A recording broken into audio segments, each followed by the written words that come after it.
AGL-д 7003 квадропол GC-MS нь анхны квадропол MS систем бөгөөд хийн хроматографийн хэрэглээнд тавигддаг онцгой шаардлагуудыг биелүүлэхэд зориулагдсан. Эдгээр шаардлагуудад сонголт сайжирсан байх, илрүүлэх доод хязгаарын түвшин тогтвортой байх, өдөр тутам ажиллахад бат бөх найдвартай байх зэрэг орно. Ердийн MS системийн яонуудыг их үүсвэрээс ялгаж авахд гол анхаарал хандуулж ач холбогдол өгч байдаг. Нэгдүгээр багнандах анхдагч яоныг салгах, мөргөлдөгч камерт анхдагч цэнэгчсэн яонуудыг саармагжуулах, хоёрдугаар баганд шилжиж байгаа бүтээгдэхүүний яонуудыг илрүүлэгч рүү орохын өмнө шүүлтүүрээр шүүх зэрэг процесс явагдана. За ингээд ажиллах зарчмыг ярилцахдаа яонжуулалтын их үүсвэрээс эхлэн тэр болгон яригдаад байдаггүй зарим нэгэн процессуудыг ч гэсэн авч үзье. Маш өндөр яонжуулагчийн их үүсвэр бүхий үзүүлэлттэй нөхцөлд ч нийт молекул дахь яонжуулагчтай харьцангуй бага байдаг. Энэ нь юу гэсэн үг вэ гэхээр яонжуулагчсан буюу цэнэгчсэн атомоос илүү цэнэгжээгүй молекулууд олноор дараагийн хоолой руу орж байна. Дотор нь задарч тайлбарлавал шинжлэх хүний цэнэггүй атомууд болон цэнэгчсэн ионууд, гээлийн атомууд болон ионууд, багны атомууд болон ионууд гэх мэтчлэн шинжилгээнд орж байгаа бодисоос хамаагүй их концентрац бүхий маш олон төрлийн атомууд болон цэнэгчсэн ионууд байдаг. Тайлбарыг хэлбэр болгохын тулд шинжилж байгаа бодисын молекул болон ионоос эхэлцгээе. Шинжилж байгаа бодисын молекул газ хроматографийн хялгасан хоолойноос вакуум хэсэг рүү ороход халуун гадаргуу төрөмөгц молекулууд нааш цааш цовгочно. Тэр даруйда ионуудыг ялгаж шүүгч хэсэг рүү нэвтрүүлнэ. Тэгвэл ионжоогүй молекулуудын хувьд яах вэ? MS-ийн доторх цахилгаан орон эдгээр молекулуудад ямар нэгэн нөлөө үзүүлж чаддаггүй. Эдгээр нь хурдан, замбраагүй байдлаар хөдөлгөөнтэй байж угаад вакуум сорогчоор соруулагдаж авагддаг. Яг энэ мөчид параллелаар дээжний матриц болон багажны их бий болох багны хананд адилхан процесс явагдаж байдаг. Энэхүү квадропол аппарат нь эдгээр бүх төрлийн ионуудаас шинжилгээнд орж байгаа бодисын ионыг л массаар нь чүүж тусгаарлах онцгой үүргийг гүйцэтгэнэ. Эхний багныг дамжуулсны дараа химийн холц үлддэг боловч MS-ийн сонгох чадварын үр дүнд шинжилгээний үр дүнд сөргөөр нөлөөлж болзошгүй атом, ионууд эцсийн байдлаар зайлуулагддаг. Ионжуулагдаагүй их хэмжээний молекулуудыг яах ёстой вэ гэсэн асуулт бас тавигдаж байна. Хэдийгээр хөдөлгөөр бүхий сорогч хурдан хугацаанд ихэнх саармаг молекулуудыг сорж авч байгаа боловч зарим нь санамсаргүйгээр дараагийн хэсэгт нэвтэрсэн байдаг. Хийн хроматографийн ялгах хэсгийн төгсгөлд электрон ионжуулалтын дүнд дээжний хамгийн өндөр буцлах температуртай молекулуудаар дүүрэн байна. Хэдийгээр вакуум орчин боловч эдгээр буцаж байгаа молекулууд нь масс спектрометрийн гадаргуу хэсгийг бохирдуулж байдаг. Гадаргуу хэсэг нь хүйтэн байх тусам бохирдолтыг улам хурцсагдаг.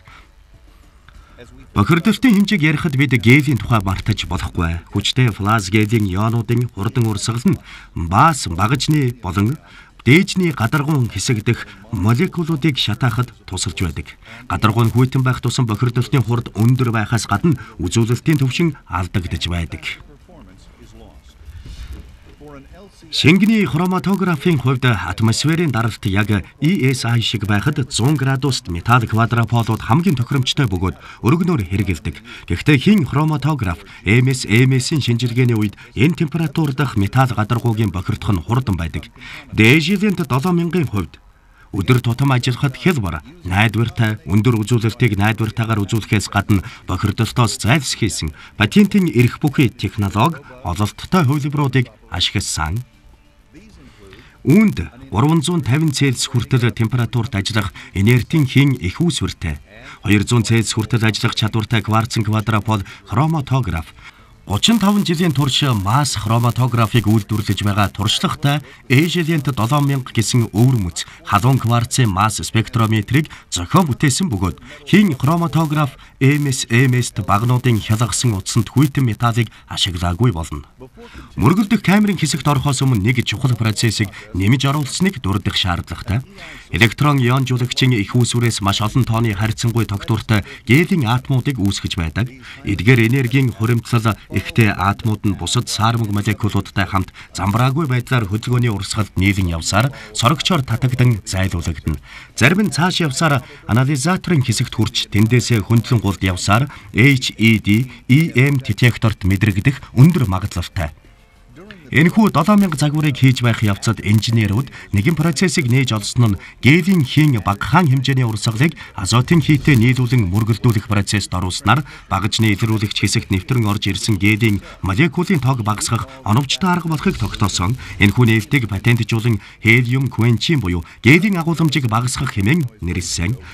Энэхүү нефтийг хэрэглэсэн болон хэрэглээгүй нөхцөлд дохио ба фоны харьцааг харьцуулсан үзүүлэлтээр энэхүү технологийн давуу талыг баталж байгаа юм. Өөрөөр хэлбэл энэ тохиолдолд хөндлөнгийн буюу гэлиум молекулуудын багажинд мэдрэгдэх нөлөөлөл буурч илүү наривчлалтай үзүүлэлтийг харуулж чадаж байна. Түүнээс гадна энэ технологи өөр бусад сөрөг нөлөөлөл үзүүлэхгүй харин саармаг атомудаас үүсэх дохио бохирдолт буюу хүчин зүйлийн бүрэлдэхүүн дөрвөн үзүүлэлтээр багасж байна. Энэхүү техникийн дэвшлийн үр дүнд маш бага хэмжээтэйгээр агуулгадах нэгдлийг илрүүлэх наривчлалтайгаар тоон үзүүлэлтийг гаргаж ирж байна гэсэн үг. 7000 ms нь хийн хроматографийн уламжлалт инертийн хийн орчинд үүсгэгддэг өндөр үзүүлэлттэй ионжуулалтын аргаас халуун кварцын квадрапол багнаар явуулах замаар гарган авч байгаа анхдагч ионуудыг өндөр даралт бүхий 6 туйлт мөргөлдөгч камерт анхдагч ионоос салган ионжуулалтыг идэвхжүүлэн илгээх мөн энэ явцад гэрлийн агуулмжийг багасгах зэрэг технологиг нэвтрүүлэн шинжлэгдсэн систем юм а.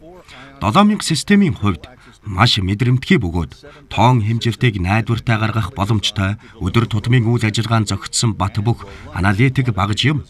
Ejident 7000 3 квадрапол GC-MS систем болон MS таны хамгийн нарийн төвөгтэй хийн хроматографийн дээжийг шинжлэн наривчлалтайгаар үзүүлэлтүүдийг гаргаж ирэхэд зориулагдсан болно. Ejident технологи бидний хэмжилт, таны амжилт.